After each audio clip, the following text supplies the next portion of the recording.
Hello students, स्वागत है आपका डीएनएस चैनल पे। मैं केमिस्ट्री मेंटर प्रियंका मैम आपको इस चैनल पे स्वागत करती हूँ। तो प्यारे बच्चों, आपका जो हमारा सीयूटी का एंट्रेंस एग्जाम है उसके लिए प्रिपरेशन यहाँ पे आपका हमारा इस चैनल पे टारगेट बैच स्टार्ट हो गया है। तो आज की इस वीडियो में जितने भी हमारे केमिस्ट्री के स्टूडेंट्स हैं जो उनके लिए अगर डोमेन सिस्टम सीयूटी में डोमेन सिस्टम अगर आपका केमिस्ट्री है तो उसके लिए ऑल अबाउट चीज़ें, उसके सिलेबस के बारे में क्या क्या उसमें क्या जितने भी चीज़ें हम लोग आज की इस वीडियो में डिस्कस करेंगे। तो चलिए स्टार्ट करते हैं आज का ये हमारा इंपॉर्टेंट वीडियो जो सिर्फ और सिर्फ केमिस्ट्री स्टूडेंट के लिए जो अपने डोमेन सिस्टम में केमिस्ट्री पढ़ना चाहते हैं। ओके, तो ये हमारा आज का वीडियो इंपॉर्टेंट होने वाला है। जितने भी सीयूटी के बच्चे के लिए एंट्रेंस एग्जाम के लिए फॉर्म भरे हैं उनके लिए वो जानना चाहते हैं कि केमिस्ट्री में क्या क्या आएगा, कैसे आएगा, ये सारी चीज़ें हम इस वीडियो में डिस्कस करेंगे। उसके पहले हम लोग कुछ बातों को जान लेते हैं। वो क्या है, आइए। सबसे पहले आपका ये जो हमारा चैनल है डीएनएस, उसके लिए आपको क्या करना पड़ेगा। अगर आप इच्छुक हैं, अगर आप चाहते हैं कि आप सीयूटी 2023 को क्रैक करना चाहते हैं तो उसके लिए हमारा डीएनएस एजुकेयर ऐप है, उसको आप प्ले स्टोर से डाउनलोड कर सकते हैं। उस पर हमारा न्यू बैच स्टार्ट हुआ है जिसका नाम है टारगेट सीयूटी बैच। ओके, तो ये बैच को आप लोग ज्वाइन कर सकते हैं डीएनएस एजुकेयर ऐप से। और अगर आपको इसके बारे में कुछ भी जानकारी चाहिए, फॉर एग्जांपल ये हो सकता है कि सिलेबस का पीपीटी अगर आपको चाहिए, या फिर आपको ये जानना है कि क्लासेस कितने, मतलब क्लासेस का शेड्यूल, टाइमिंग, फीस, सब कुछ इसके बारे में अगर आपको जानना है तो उसके लिए आपको इस हेल्पलाइन जो नंबर पे कॉल करना होगा। और इसके कॉल करने से आपको क्या होगा, इसकी सारी इंफॉर्मेशन आपको पता चल जाएगी। तो इसके लिए आपको पैनिक होने की जरूरत नहीं है, सिर्फ और सिर्फ आप उसको प्ले स्टोर से ये ऐप को डाउनलोड कर लीजिए। उसके बाद इस हेल्पलाइन के नंबर को कॉल करके आप सब कुछ जान सकते हैं। अगर आप चाहते हैं कि टारगेट सीयूटी बैच को स्टार्ट, ये हमारे इस चैनल पे स्टार्ट हो गया, अगर आप चाहते हैं इसको ज्वाइन करना। ओके, तो आते हैं आज का वीडियो बहुत ज़्यादा इंपॉर्टेंट होने वाला है, क्योंकि अगर कोई भी स्टूडेंट है जिसका डोमेन अगर है, एक सेकेंड, जिसका आपका डोमेन सिस्टम में अगर आपका केमिस्ट्री है, ओके, अगर आपका डोमेन में क्या है, केमिस्ट्री है। अब ऐसा कोई ज़रूरी तो है नहीं कि वो बीएससी का मैथ्स का स्टूडेंट हो, बायोलॉजी का स्टूडेंट हो, या फिर बीएससी मैथ्स बायोलॉजी या एजी का स्टूडेंट हो सकता है वो कॉमर्स का स्टूडेंट हो सकता है वो बीए का स्टूडेंट हो। क्योंकि अब जो एनईपी सिलेबस ला दिया है, इस तरीके का आपको सिस्टम बना दिया है कि वो बना दिया गया है कि जो बीए का स्टूडेंट, जो बीकॉम का स्टूडेंट, कोई भी स्टूडेंट हो, वो केमिस्ट्री अपने अगर डोमेन में चूज़ किया है तो बिल्कुल ईजिली पढ़ सकता है। उसका वो पेपर देकर इसको केमिस्ट्री से क्रैक करके वो अपने एंट्रेंस एग्जाम को क्वालिफाई कर सकता है। तो उसके लिए वो सारे बच्चे जो अगर इस डाउट में है तो वो डाउट को क्लियर करने मैं डीएनएस चैनल की मेंटर केमिस्ट्री मैम, तो मेरा नाम है प्रियंका मैम, तो यहाँ पे आपको क्या करूँगी, स्टार्ट करूँगी। ओके, चलिए, तो आज का ये वीडियो बहुत ज़्यादा इंपॉर्टेंट होने वाला है। इसमें हम लोग क्या क्या बातें करेंगे, इसमें हम लोग केमिस्ट्री के सिलेबस के बारे में बात करेंगे। ओके, सिलेबस के बारे में बात भी करेंगे, उसके बाद ये भी देखेंगे क्या सारे सिलेबस से क्वेश्चन पूछता है। कुछ ऐसी चीज़ें मैं आपको बताऊंगी वो जो कि केमिस्ट्री से रिलेटेड बहुत ज़्यादा इंपॉर्टेंट है। तो ओके, तो चलिए स्टार्ट करते हैं। मैं आपकी मेंटर प्रियंका मैडम आपको स्टार्ट करेंगी। ओके, चलिए आते हैं। तो जो हमारा देख लेते हैं कि केमिस्ट्री का सिलेबस क्या है। अगर जो बच्चा है, अगर उसे चाहिए ये हमारे केमिस्ट्री या सिलेबस, उसको पीपीटी चाहिए तो वो हमारे डीएनएस एजुकेयर ऐप पर आपको मिल जाएगा। ओके, इसके लिए आप बिल्कुल बेफिक्र रहिए। चलिए, जो हमारे ये सिलेबस है, बिल्कुल जो सीयूटी का जो सिलेबस होता है वो केमिस्ट्री का सिलेबस वो कैसा है, बिल्कुल 12th की तरह है। जैसे 12th में आप लोग नहीं पढ़ते हैं, आप लोग 12th में पूरा केमिस्ट्री का जो सिलेबस है सेम वही है, बिल्कुल उससे हटकर है ही नहीं। बस हाँ, क्या आपको बोर्ड के तरीके से पढ़ना है, क्या आपको थोड़े लिए अलग थोड़ा स्ट्रैटेजी बनाना है, हाँ ये चीज़ तो बिल्कुल है। जो आप बोर्ड के तरीके से पूरा थ्योरी वाइज पढ़ते जाते थे, ऐसा कुछ भी नहीं करना है। केमिस्ट्री के सिलेबस में कुछ चुनिंदा टॉपिक्स को पढ़ना है जो बहुत ही ज़्यादा इंपॉर्टेंट, उसी से क्वेश्चन आपके एंट्रेंस एग्जाम में आते हैं। ओके, और ऐसा कोई ज़रूरी नहीं है कि ये सिर्फ एक एंट्रेंस एग्जाम के लिए, ये कोई भी आप एंट्रेंस एग्जाम दे सकते हैं, उसके लिए सिलेबस आपका यही है। ओके, चलिए, तो यहाँ पे हाँ, अब इसके लिए पहला क्या है, सॉलिड स्टेट। सॉलिड स्टेट यानी ठोस अवस्था। ये चैप्टर आप लोग को बहुत अच्छे से इसके बारे में परिचित है। तो ये चैप्टर में आपको सब कुछ पढ़ना है या कुछ चीज़ें पढ़ना है, तो इस चैप्टर में कुछ चीज़ें ही आपको जैसे पढ़ना है। फॉर एग्जाम्पल, जैसे आपको जैसे क्रिस्टल कैसे बनता है, वो उसके बारे में। और हाँ, एक बात ध्यान दीजिए, आपको जैसे एंट्रेंस एग्जाम में बहुत ज़्यादा न्यूमेरिकल क्वेश्चन भी पूछा जाता है। एमसीक्यू क्वेश्चन में आपसे बहुत ज़्यादा न्यूमेरिकल चीज़ें पूछी जाती है। जैसे मान लीजिए कैलकुलेट करने को दे देगा, एक क्रिस्टल है, उसका लैटिस इतना है, इतने पॉइंट का है। तो ये सारी चीज़ें आप ठोस अवस्था में बहुत ऐसी चीज़ें पढ़े हैं। और उसके साथ साथ मैं आपको ये भी बताना चाहती हूँ कि ये आपको ढेर सारी आपको जो स्लाइड्स है, जैसे फॉर एग्जाम्पल सॉलिड स्टेट का ये डिटेल में जो है ये सब कुछ, ये आपको जो पीपीटी है आपके डीएनएस एजुकेयर ऐप पे बिल्कुल एकदम आसानी से आपको मिल जाएगा। तो इसके लिए आप पैनिक मत होइए, ये सारी चीज़ों को तो आप जानते ही, आपका सिलेबस भी है, आपको ये मिल जाएगा। तो मैं बस इस चीज़ों को मैं आपको बताऊंगी कि आपको क्या क्या पढ़ना है आपके एग्जाम के लिए, एंट्रेंस एग्जाम को देखकर। ओके, तो ठोस अवस्था में कुछ ऐसी चीज़ें हैं, बस उनको पढ़ाया जाएगा। जैसे लैटिस क्या है, क्रिस्टल क्या है, 2D 3D, ये सब किस इमेज में आपको पढ़ाया जाएगा। फिर दूसरा क्या है, सोल्यूशन में बहुत सारे लॉ हैं, और जैसे किस टाइप का सोल्यूशन होता है। जैसे आप विलियन चैप्टर पढ़े हैं, तो ये सांद्र विलियन, तनु विलियन क्या है, ये सब सारी चीज़ें आपको पता है। लेकिन उसमें से क्वेश्चन क्या पूछेगा, उसमें से ये क्वेश्चन पूछ सकता है कि वहाँ पे आपका ये पूछेगा, जैसे for example one half equation क्या है। इसमें तो बहुत सारी चीज़ें ना, चलिए एक आध का हम लोग देख भी लेते हैं। क्या है वो, आपका जो विलियन वाला चैप्टर है, विलियन वाले चैप्टर में आपको इतनी सारी चीज़ें यहाँ पे दी गई हैं, बट क्या आपको सारी चीज़ें पढ़नी है। जैसे क्वथनांक का उन्नयन, इससे बहुत ज़्यादा क्वेश्चन आता है, तो इसके चुनिंदा टॉपिक है, बस उसी से आपको पढ़ाया जाएगा। ओके, गैसों की द्रवों में विलेयता, ठोस विलयन, ये सारी चीज़ें जिससे इनसे इंपॉर्टेंट क्वेश्चन पूछे जाते हैं। राउल्ट का नियम, ये भी इंपॉर्टेंट है। तो ऐसा बिल्कुल नहीं है कि सोल्यूशन चैप्टर आप पढ़ रहे हैं तो उसका हर चीज़ पढ़ते जाए, कुछ भी नहीं आ रहा है आपको। बस उसमें कुछ इंपॉर्टेंट टॉपिक ही पढ़ने हैं। वो इंपॉर्टेंट टॉपिक क्या है, जैसे फॉर एग्जांपल राउल्ट का नियम है, क्वथनांक में उन्नयन, इससे बहुत ज़्यादा क्वेश्चन आता है, हिमांक में अवनमन, इससे बहुत ज़्यादा क्वेश्चन आता है, परासरण दाब। तो ये सारी जो टॉपिक्स हैं जिससे आपका सोल्यूशन चैप्टर में क्वेश्चन पूछा जाएगा। ओके, चलिए अब आते हैं इलेक्ट्रोकेमिस्ट्री में कौन कौन से इंपॉर्टेंट टॉपिक्स हैं। इसके लिए हम लोग क्या करते हैं, इसके स्लाइड को एक बार देख लेते हैं। तो यहाँ पे आपको यहाँ पे रेडॉक्स रिएक्शन, खुलरास लॉ, ये सारी जो चीज़ें हैं, कुछ जितना भी आपको इलेक्ट्रोकेमिस्ट्री में लॉ दिया गया उसको एक बार ज़रूर पढ़ लीजिएगा, क्योंकि वो ज़्यादा इंपॉर्टेंट है। आपको केमिस्ट्री से, उससे इलेक्ट्रोकेमिस्ट्री से ये क्वेश्चन तो बहुत ज़्यादा पूछे जाते हैं। ओके, लॉ है, और उसके बाद ईएमएफ कैसे कैलकुलेट करते हैं, इससे भी न्यूमेरिकल क्वेश्चन आ सकता है। तो अब बात करते हैं हम लोग अगले चैप्टर की ओर, जो क्या है, सरफेस केमिस्ट्री, केमिकल काइनेटिक्स में तो आपको मान के चलिए मैक्सिमम 80% तो आपको पढ़ना ही पड़ेगा, क्योंकि उसमें क्या है, first order reaction, second order reaction, और जो उसकी मॉलिक्युलैरिटी होती है, अणुसंख्य गुणधर्म जिसको आप लोग बोलते हैं, वो होता है। और क्या उसमें कई बार कैटलिस्ट यानी उत्प्रेरक को भी पढ़ाया जाता है, तो उससे भी कई बार ये देखा गया कि क्वेश्चन आ सकता है। ओके, तो ये सारी चीज़ें, जितने मैंने चीज़ों के नाम बताए हैं, वो सारी चीज़ें आपसे एग्जाम में पूछे जा सकते हैं, ऐसा संभावना है। उसके बाद अगला है हमारा सरफेस केमिस्ट्री।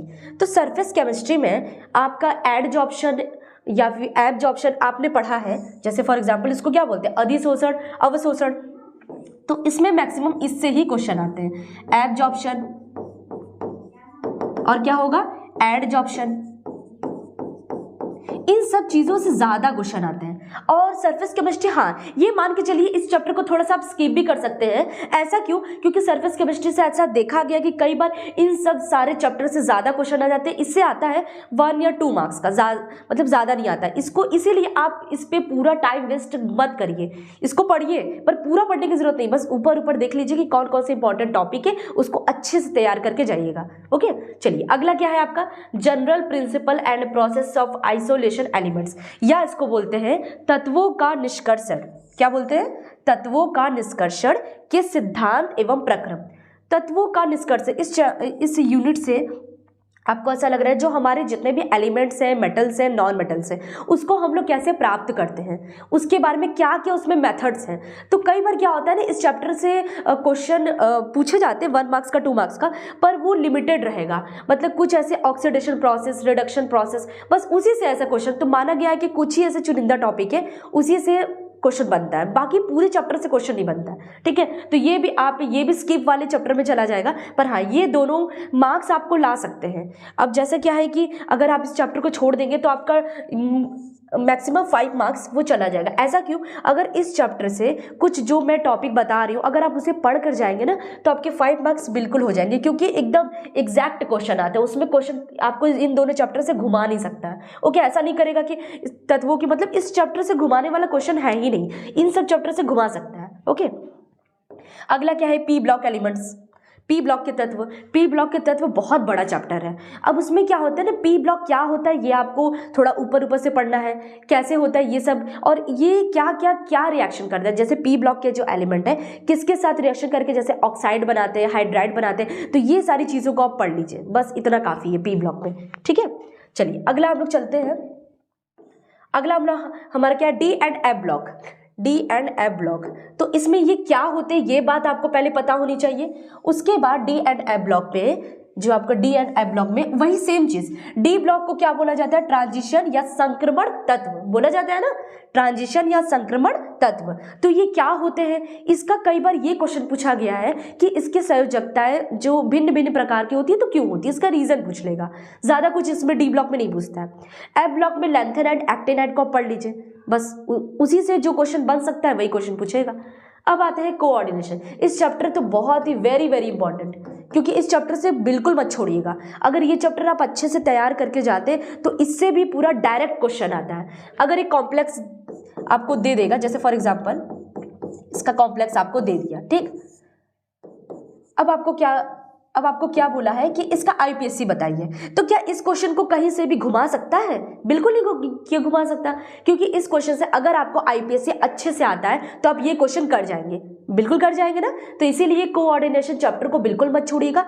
अब ये आईपीएससी पढ़ने के लिए आपको कोऑर्डिनेशन चैप्टर स्टार्टिंग से पढ़ना पड़ेगा, लिगेंड क्या होते हैं ये सब। तो स्टार्टिंग से ये चैप्टर को आप तो पूरा ही पढ़ लीजिए, पूरा ही पढ़ लीजिए, आपको बहुत काम देगा, क्योंकि इससे बहुत ज्यादा क्वेश्चन पूछे जाते हैं। ओके, अगला हमारा क्या है? ये हेलो एल्केन्स, हेलो एरीन्स, इन सबको तो आप यहाँ तक मैं अगर आपको बोल दूं, अगर मैं ये इसका एक ग्रुप बना दूं इतना चैप्टर का, ये चैप्टर तो आपको डिटेल में पढ़ना है भाई, इसमें कुछ भी स्किप नहीं कर सकते। क्यों? क्योंकि ये रिएक्शन में कुछ भी कोई सा भी रिएक्शन आपको दे सकता है, तो ये चैप्टर तो आपको पूरे ही पढ़ने पड़ेंगे। देखिए ऑर्गेनिक से कोई भी मजाक नहीं, ऑर्गेनिक से कुछ भी रिएक्शन, मान लीजिए फॉर एग्जांपल ये रिएक्शन अगर ये इसके साथ रिएक्शन करेगा तो क्या बनाएगा? जैसे मान लीजिए फॉर एग्जांपल जो नाइट्रो का बेंजीन में रिएक्शन कराएंगे तो क्या बनेगा? इसको, इस रिएक्शन को नाइट्रेशन रिएक्शन बोलते हैं। इसी जगह इस ग्रुप को चेंज कर देगा, कोई और ग्रुप ला देगा। तो इसीलिए ना इस चैप्टर में कुछ चीजें हैं जो आप स्किप कर सकते हैं, जैसे इसका फिजिकल प्रॉपर्टी।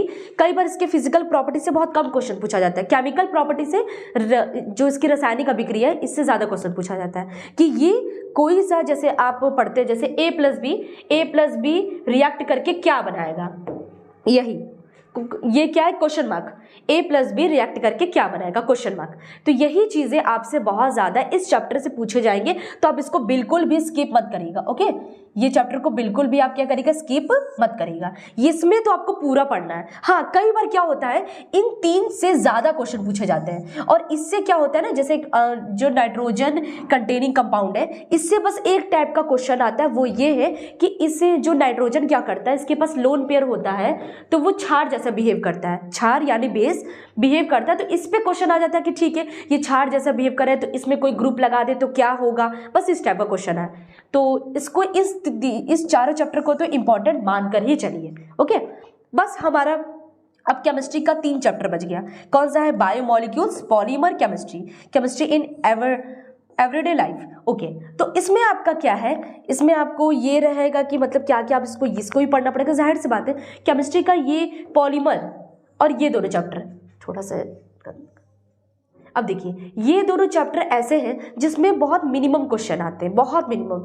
इससे तो लगभग मान के चलिए इसमें तो एकदम नहीं आता इससे क्वेश्चन, कई बार 2-3 साल में एक बार आ जाएगा। इससे पॉलीमर से क्वेश्चन आता है, हर साल पॉलीमर से क्वेश्चन आएगा, लेकिन सिर्फ 1 या 2 क्वेश्चन आएगा बस। हो सकता है कि एक पॉलीमर का नाम पूछ दे, पीवीसी का फुल फॉर्म क्या है? पीवीसी, पॉलीविनाइल क्लोराइड, बस इतना सिंपल सा क्वेश्चन। तो इसमें इस दोनों चैप्टर से ज्यादा कुछ घुमा नहीं सकता, घुमाने वाले चैप्टर ये सब है। ओके, तो ये सारी चीजें बस इसमें। अब क्या है? बायोमोलिक्यूल्स। अब बायोमोलिक्यूल्स में बहुत सारी चीजें हैं, एक काम करते हैं इसको हम लोग एक बार देख लेते हैं बायोमोलिक्यूल्स में क्या है।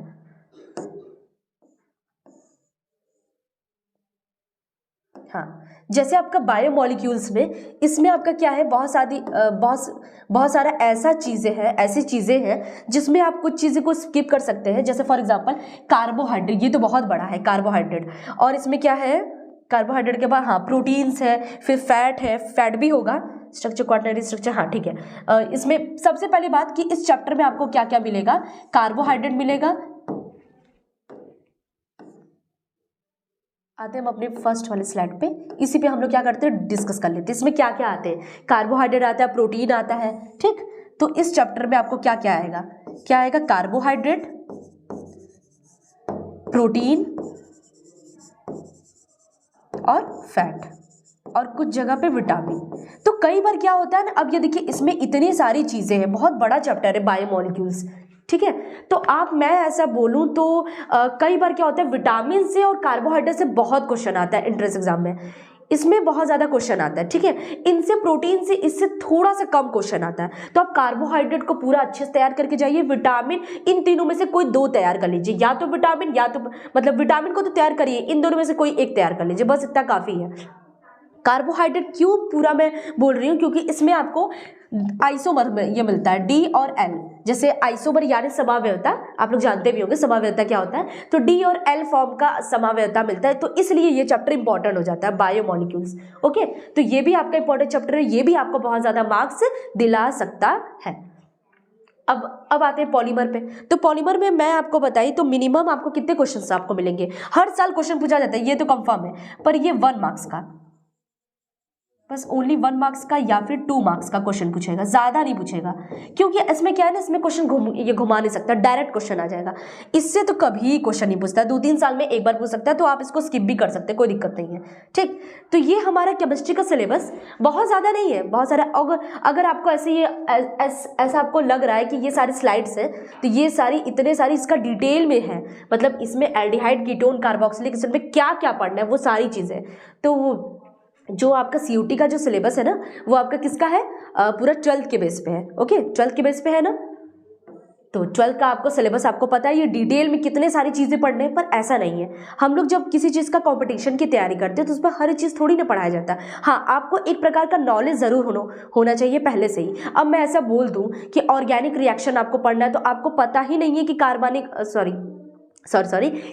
अकार्बनिक क्या है, तो आपको पता ही नहीं है, तो आपको उसका बेसिक चीज तो आना चाहिए, उसके बाद आप कंपटीशन की जो तैयारी करें वो सारी चीजें। ओके, तो आपका बस केमिस्ट्री सिलेबस ज्यादा नहीं है, ये इतनी सारी चीजें हैं और एक सिलेबस और है, बस इतनी सिलेबस है। उसमें से मैक्सिमम चीजें जो मैक्सिमम आपका इंपॉर्टेंट है चैप्टर, उसको मैं एक बार फिर से बता दे रही हूँ क्या है वो।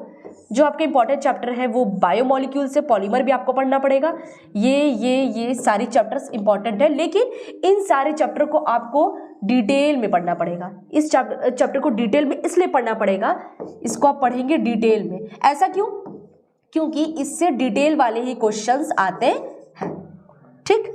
अब उसके बाद क्या है, इसके पहले वाली स्लाइड में इसमें क्या है कि इसमें आपको डिटेल पढ़ने की जरूरत है नहीं, इसमें बहुत सारे ऐसे चैप्टर मिलेंगे जिसमें आपको डिटेल, इसमें आपको डिटेल नहीं पढ़ना है, इसमें भी नहीं पढ़ना है, इसमें भी, ये सारे जो इसमें चुनिंदा टॉपिक पढ़ना है, क्या आपने इसको चूजन टॉपिक, मतलब इसमें आप टॉपिक को चूज करके पढ़ सकते हैं। जैसे फर्स्ट ऑर्डर पढ़ लीजिए, सेकंड ऑर्डर पढ़ लीजिए, केमिकल का वो काइनेटिक्स में, इलेक्ट्रोकेमिस्ट्री में बहुत सारे लॉ हैं, इस लॉ पे बहुत सारे क्वेश्चन आते हैं।